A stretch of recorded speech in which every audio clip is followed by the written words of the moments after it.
completely alien or us in the future, or as spirit or ancestors as far back as a cellular anthropos growing out of the primordial protoplasm. As my awareness grew with each drawing, so did the intensity of my life. For me, I had embarked upon a strange and desperate path, going deeper into the wild notion of making actual contact with an other by drawing. And this is an installation he had at Burning Man. These are 10-foot burnished steel towers. They're beautiful and lit from within of these drawings. And that's Jason getting ready to set them up at Burning Man. So Jack Cross, a fascinating individual and a good friend, developed something he calls the argot of ergot.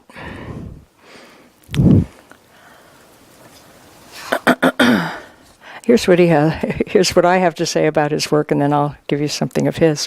When Jack Cross reads the English language, it is a multidimensional, multisensory activity. Meaning explodes into visual and oral puns, wordplay, sacred geometry, and the revelation of the logos. His unpublished essay, The Argot of Ergot, is presented in full in this book. And it's very interesting reading because basically he looked at the alphabet under LSD and he saw not phonetic symbols, not things representing sounds, but he saw the sacred geometry underneath the alphabet. And then he started writing completely differently. And it comes out looking like that.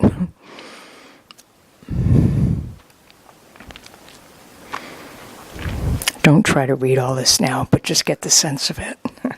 And it's and that's Jack.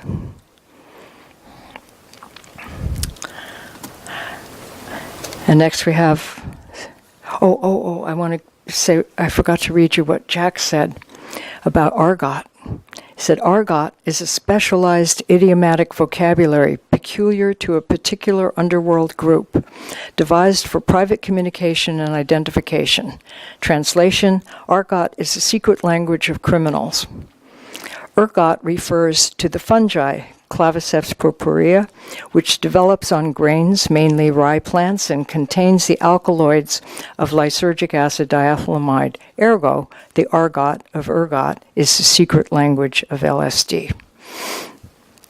So, Sarah Huntley calls her work dimensional writing, and she has this to say about it. The first time I saw the language-like patterns was on the inner surface of my forearm one spring day on an exquisite psilocybin journey. I had ingested mushrooms a number of times before and was familiar with a variety of hallucinations. Visually, this was a particularly amazing trip. After being hypnotized for nearly an hour by a divine mandala-like pattern in the plaster popcorn ceiling, I sat up to inspect my surroundings again, and in turn looked down at my body, which seemed beside myself and puppet-like. Upon inspection, I saw their embossed angular imprints on my skin. They looked like exquisite fractals. Instead of a linear organization, they spread out in all directions. They looked more circuit-like than typical language and sentence structures. Instantly mesmerized by its complexity and beauty, I felt the urge to understand what they could mean, and as an artist, document them. So she's done this in drawings and paintings, and also in writing with fire.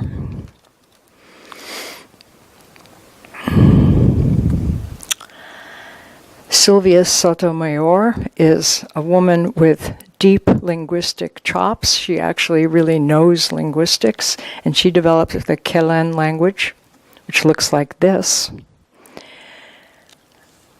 And she has she had this to say: learning about universals, in other words, language universals, made me wonder what a language would be like that violated them. So Kelen became my laboratory for exploring the line between a human and a non-human language. There are a few inherent difficulties to this task. For one thing, since we haven't found any intelligent aliens, there are no non-human languages to look for for comparison. So my strategy was to take a universal and violate it. And there's Kelen linear script. And there's Sylvia in her ceremonial robes, which she made, and holding up the not variations of Kelen language.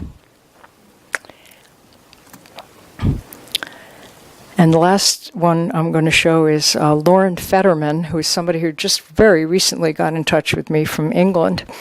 And he's been working with time and language. And he said in his first message to me, he said, I just turned 28, and when I was 22, I had my first trip on mushrooms since I was a teenager, having by then educated myself on psychedelics and McKenna and the whole scene, and came back barely able to speak at first, and as enlightened as I'll ever care to feel for a following 8 days, while information poured in, enough to fill a whole journal in my tiny writing that week. It became apparent that it was a language of synchronicity, mappable to the calendar, expressed in 8 fractal symbols that I linked to the planets. I studied that for about 4 years, even building timepieces to help me track it. Here's more of his drawings. And he said he was literally able to predict events with it until I started meditating a few hours a day 2 years ago, and I've since discovered another 3 levels of recurring cycles, each with their own symbol set, but nested one within the other. It was only recently that I started to think of it as not only a meditation map and a calendar, but also a language. So here's like a wristwatch kind of, wristband thing with his first synchrion, which is those little wheels turn and the symbols turn. And he's also a tattoo artist, and he and his partner, Stephanie, do these incredible installations in which he does various things to her body. And here he is tattooing language all over her body, but not with pigments, just with the needles. And so she was left with her whole body covered with language in, thin red lines coming up on her body. She's a very strong woman. And this is a very recent installation they did in England called Kairos. Kairos, of course, is the sacred variety of time, as opposed to Chronos, which is our normal linear mundane time. And he's following the same idea of the wheels and the nested wheels of language.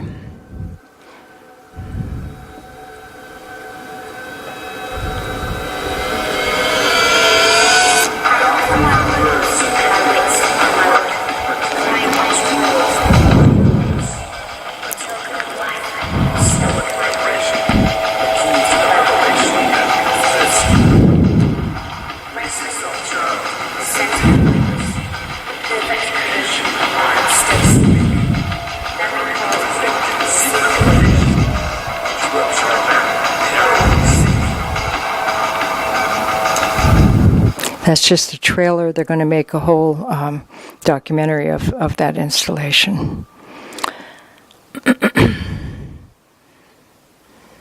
So that's Lauren Fetterman. So that gives you kind of a taste of these totally different kinds of people coming up with these experiences and then taking them, bringing them into the world. So anyhow, I'm just going to read you a little bit from a few pieces from the book Xenolinguistics to give you the feel for it. So this is first piece is from the chapter called Reality Reviewed. Psychonauts, at some point, due to the nature of their experience, become philosophers by default. I came out of my second DMT experience spluttering, "What the fuck?" over and over. Every thought that arose in response to the experience was immediately translated into a resounding, "What the fuck?" Finally, the sentence became, "It's the what the fuck drug." Brilliant remark. And I was expressing the inexpressible content of a head-on collision with the unspeakable in the only words I could find in the proper emotional register. Befuddlement, bewilderment, and the powerful sense that the whole thing was so improbable that to tell it like it is would be to sound absurd, really absurd. This was accompanied by a lot of helpless laughter and head shaking as I was dumped out of darshan with the unspeakable in its most alien manifestation ever. As words returned, the problem deepened. How could I say that an experience I just had was both patently absurd and more real than real at the same time? How could this be so real and at the same time have its reality so in question, so laughable, when it so departs from the consensus of what is real and what is not back at baseline? The experience threw a sparkly spanner in the cognitive machinery, forcing me to go back to basic assumptions in my thought processes. Philosophy begins with these basic questions of knowing and being. In classical Western philosophy, epistemology is the study of knowing, and ontology is the study of being. How could I say that an experience I just had was both patently absurd and more real at the same time, and be true to my own knowing? And that's what's called an ontological dilemma. It's deeply rooted in how we learn to experience and to communicate, especially our more out there experiences. So, the ontological dilemma. The ontological status of psychedelic experience, the reality question, pervades psychonautic experience and hence psychedelic research. Was that real? What is reality? What really is a hallucination? What can we learn from profoundly altered perception of both the world around us and the mind manifesting in an extremely novel way? Is reality a simple given, or are we complicit in its construction? As Robert Anton Wilson quipped, reality is the line where rival gangs of shamans fought to a standstill. That's about as good a definition as I've ever heard. To argue about what reality is or isn't, when reality is the standard by which we decide what is and what isn't, is a slippery proposition, as circular and self-referential as consciousness attempting to study itself. And who is the authority on what is real? I submit that authority in the psychedelic sphere does not depend on advanced degrees or professional standing, though these are not in short supply among psychonauts.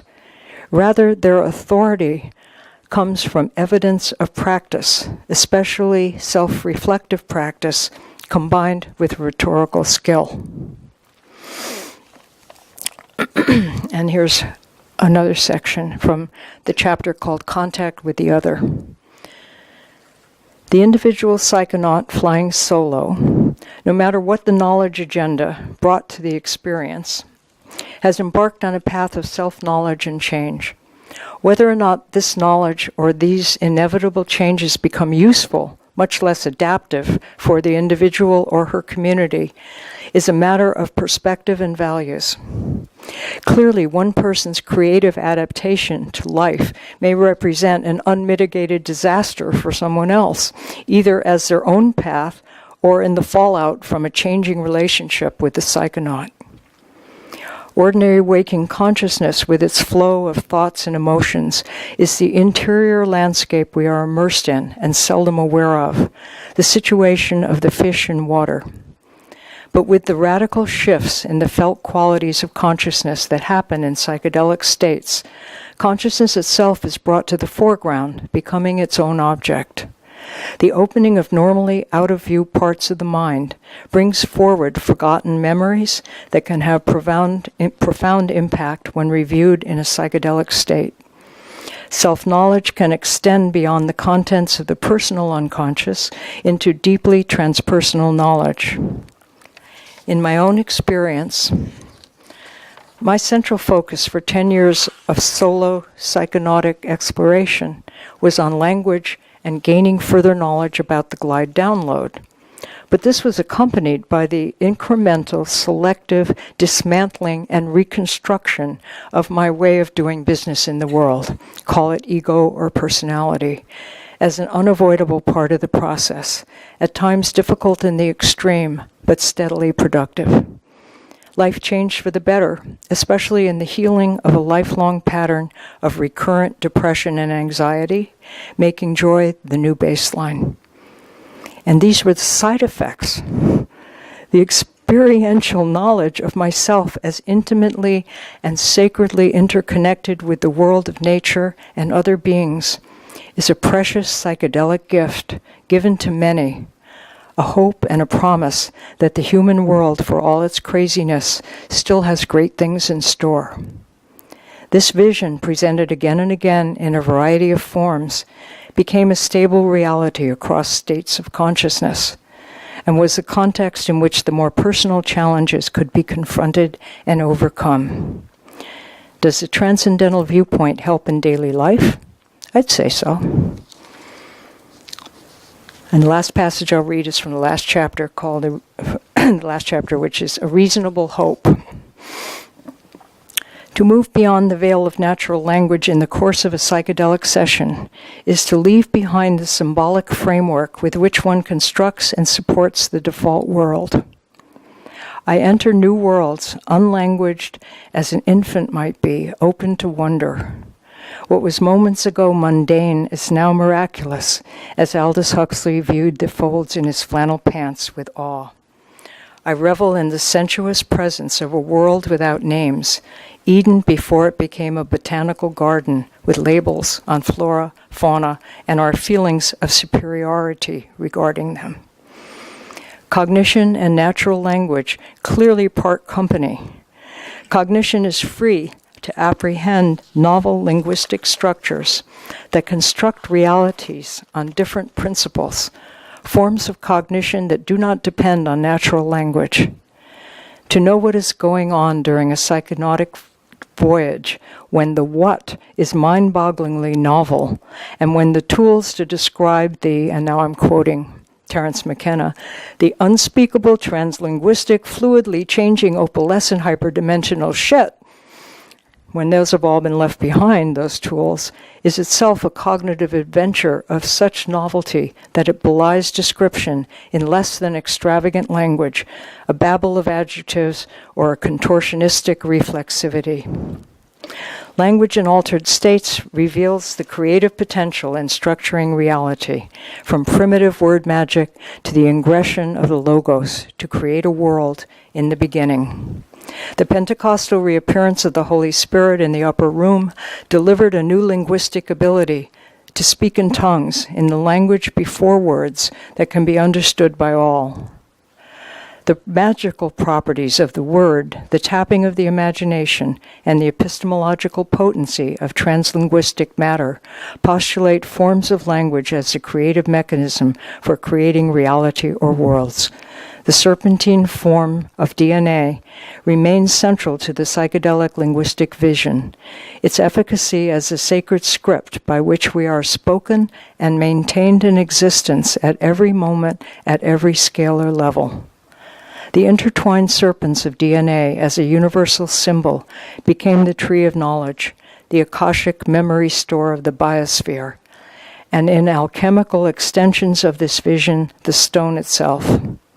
But DNA is an evolving stone, bringing the new anthropos into view.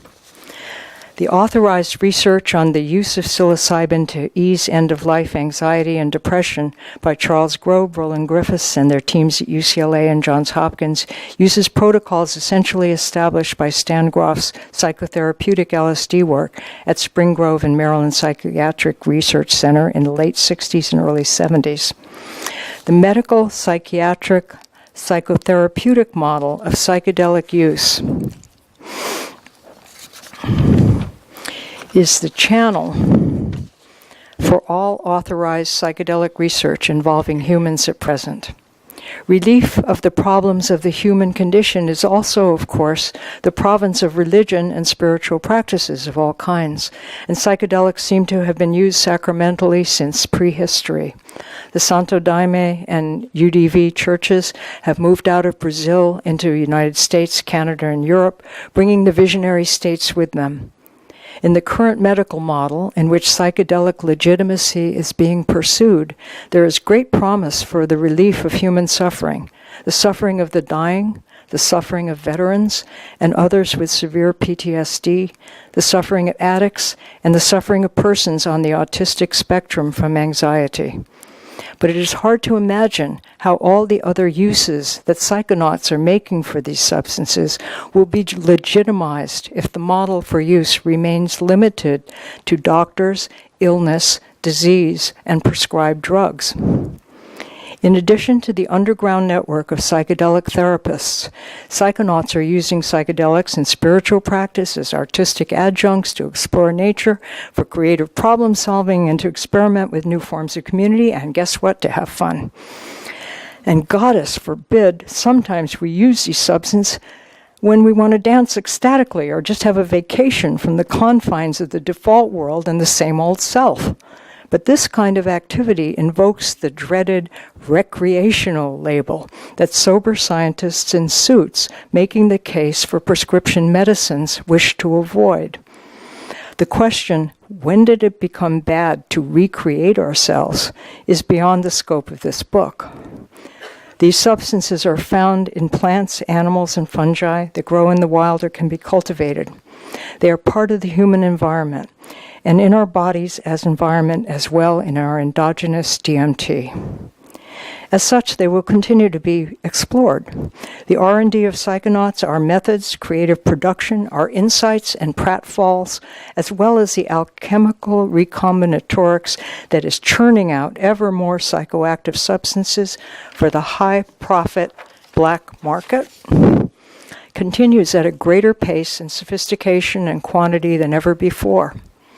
Local communities exist in most parts of the world, and these local communities are connecting up on the internet, yay magenta, through festival culture and academia for technology, transfer, and community building.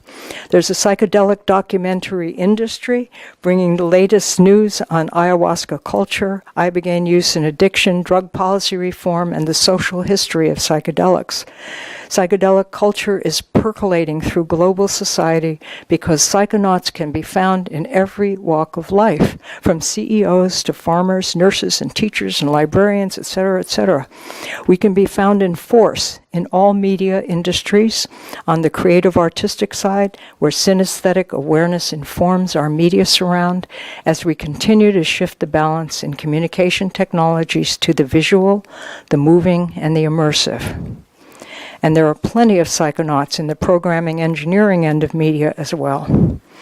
The bottom line is we are no longer the barbarians at the gates of empire as we were characterized in the 60s. We are embedded in the default world, a mycelial network of persons deliberately experimenting with consciousness and its evolution, individually and socially, and applying their findings to their lives. And so, March 4th. Thank you.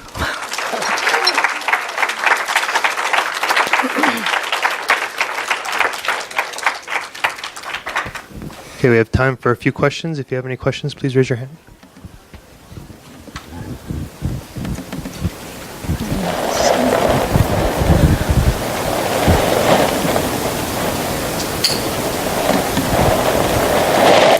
This is just some eye candy while questions.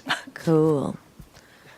Hi. So You know, my question with many of the xenolinguistics or the hieroglyphs or sacred writing was like, is it just visual, the downloads? Like, I'm curious because I've currently been understanding a lot of the democracy of the senses and how we really trust the eyesight or give it a lot of our utmost importance, you know? So like how we love visual stimulation. And I kept wondering with different, you know, images or lines or patterns, like the sound or the resonance or the frequency, or if there was like a change in color, if it depended on time and space, and how that came to be. Yeah.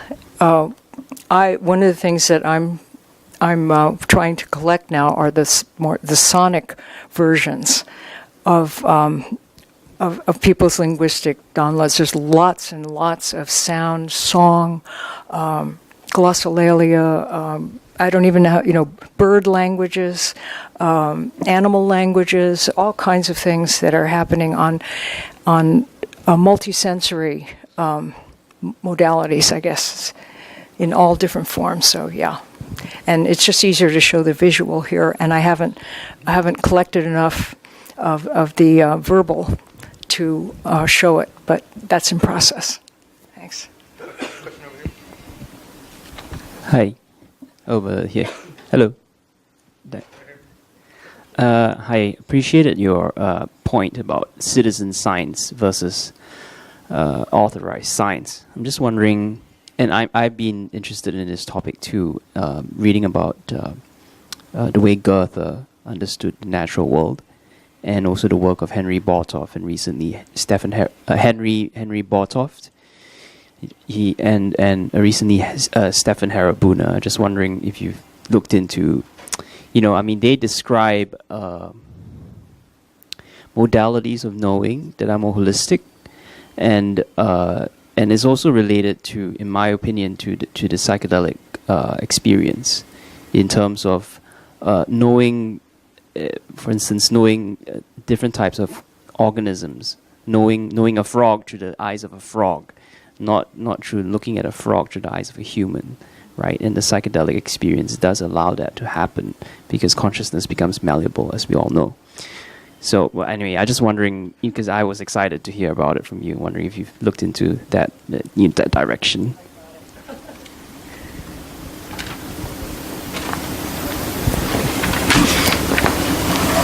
I had an incredible acid trip once where I became thousands of different people. And it was all, you know, I got not from the outside, not from looking at them or hearing them, but from being them.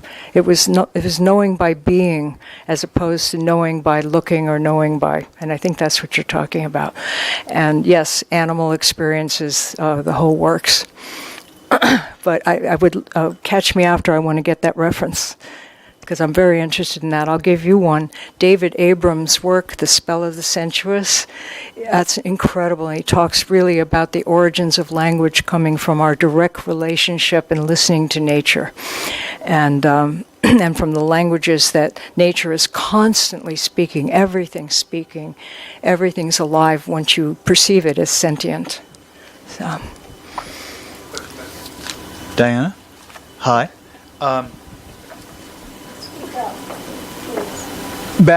Back when I was taking acid a lot as a hippie, I quickly realized that one thing it did is disconnected you from your language library of labels for everything. So I could walk into a room, like I remember looking at a lamp and saying, I know what this is, and I know what it does, but I can't for the life of me remember what it's called. So what difference is there between the natural and unnatural languages you mentioned that would result in natural languages being disconnected and turned off, and unnatural languages flowing forward into coming out of the cosmos?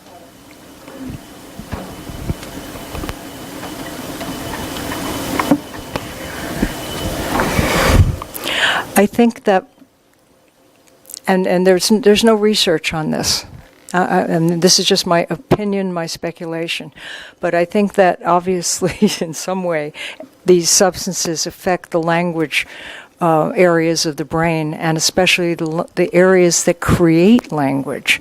And I think when we open up and connect, this is known, that we're opening and connecting more areas of the brain than we normally function with. And that somehow in that mix of extra ability, of extra neurology at our command, these new forms of language come from that desire to express, to see what's going on, and especially to express the experience, number one, and to communicate with the other beings sometimes in these altered states. And I think what I've come to the conclusion is that, and I don't say this directly in the book, but that these languages are languages of the soul. They are languages with which we speak to our own soul, with which we go out to recover our soul, and that this phenomena has something to do with the individual and collective necessity and activity of soul retrieval in the old shamanic sense of regaining our souls, of finding our souls, of searching for and finding our souls in the sense that Jung talked about it. So I don't know if that answers it, but I can't answer it on the brain basis because the research isn't there. Hi. Can you hear me all right? Okay. Yeah, I've got a treat for you. I actually studied linguistics in the 60s. And I had this wonderful teacher called Dan Slobin in the psychology department. He taught psycholinguistics. And I ran into him some years later, and he said, let's see who was in your class. Well, here's the guy that wrote the Klingon language. Here's the woman who taught Coco, the chimpanzee, to speak. And here's a guy at Monterey Language Institute studying Bay languages. So that's just from one class. So you probably can find, if he's still around, I think he's probably retired, but if he's still around, he probably would make those available, because it was quite wonderful. And I have actually done a language thing in more recent years, which are signal cards that are like the feminine aspects of that. It sends feelings and stuff. That's an overlay on what's going on in the room, so you can say anger or what. So you can do it without speaking, which worked out really well. I would love to play with that with some people.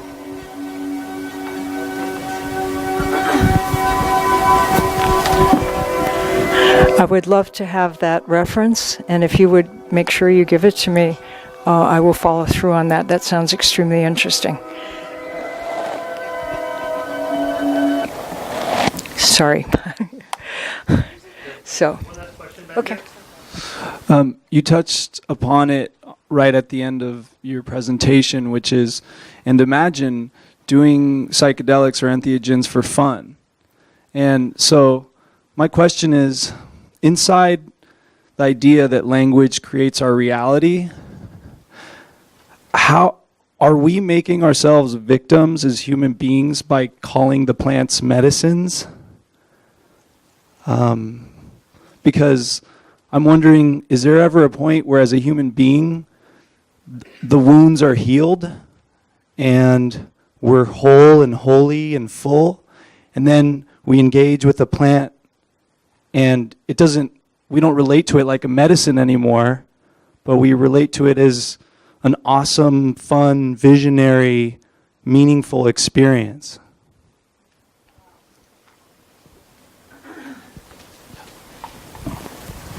That's a great question. I think I don't know quite how to answer that. I think that medicine is another label. I think that recreation is another label. I think that all of these words in natural language that we put onto these experiences are necessary to communicate in, just as I'm communicating to you and you write books about it and you're reaching out into the world of natural language. But when the natural language not only drops away, but you're not the same person using language that you were. I can only refer to what Sarah Maiden was saying, an initiatory experience, anything goes.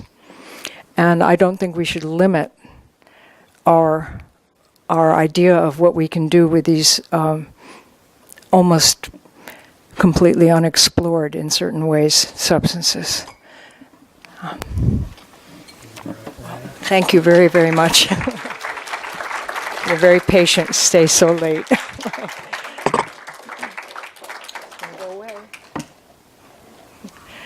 Thanks. Oh, I forgot to say that the Glide Oracle, I do want to mention this, just became available for iPhones, and it's available free on the App Store. I think I did say it, but I want you to know it because it's a freebie. And this is a book, and then there's the maze game. You can get them both online. Thanks.